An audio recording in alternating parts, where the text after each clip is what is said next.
La vaccination a permis d'enrayer la pandémie de Covid-19, mais comment faire reconnaître parfois ses effets indésirables? C'est le combat d'un homme qui habite Tinqueux dans la Marne et qui veut que son cas soit reconnu. Olivier Larroy était pompier volontaire et très sportif. Aujourd'hui, se déplacer est un défi quotidien. Il vient de porter plainte. Sophie Dumais et Xavier Claes l'ont rencontré. C'est dans la nuit du 13 au 14 février 2023 que la vie d'Olivier Larroy a basculé et indirectement celle de sa femme Nadège. Responsable de la maintenance des bâtiments d'un institut médico-éducatif, Olivier était également pompier volontaire, chef d'un centre de secours. J'étais très actif professionnellement et très sportif également. Je faisais beaucoup de sport.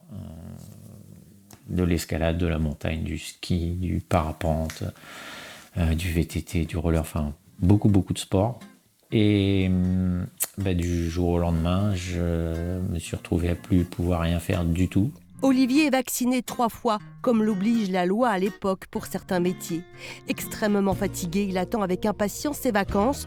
Sauf que dans la nuit du 13 février 2023, Nadège est obligée d'appeler les secours pour son mari. Ils m'ont mis sous scope après m'avoir posé des questions, etc. Et m'ont fait des premières constatations et m'ont dit que probablement j'avais une grosse chance de faire un infarctus.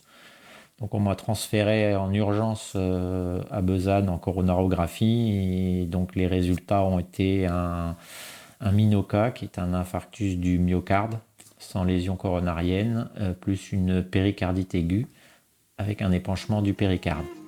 D'un mode de vie très actif à la dépendance, Olivier Larroy estime que son état est la conséquence des effets indésirables des vaccins de l'époque contre le Covid-19.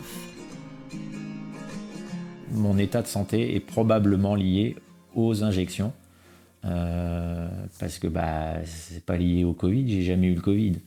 Et tous les symptômes que j'ai font partie des effets indésirables des injections.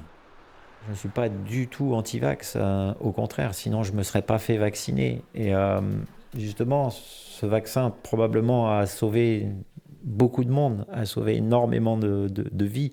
J'en suis conscient, mais on oublie, et je ne voudrais pas qu'on oublie des victimes comme moi, parce qu'on n'en parle pas, et c'est important. Le combat d'Olivier est désormais de faire reconnaître par la sécurité sociale son statut de victime. Il doit mener un combat judiciaire pour qu'il soit déclaré et reconnu en accident du travail.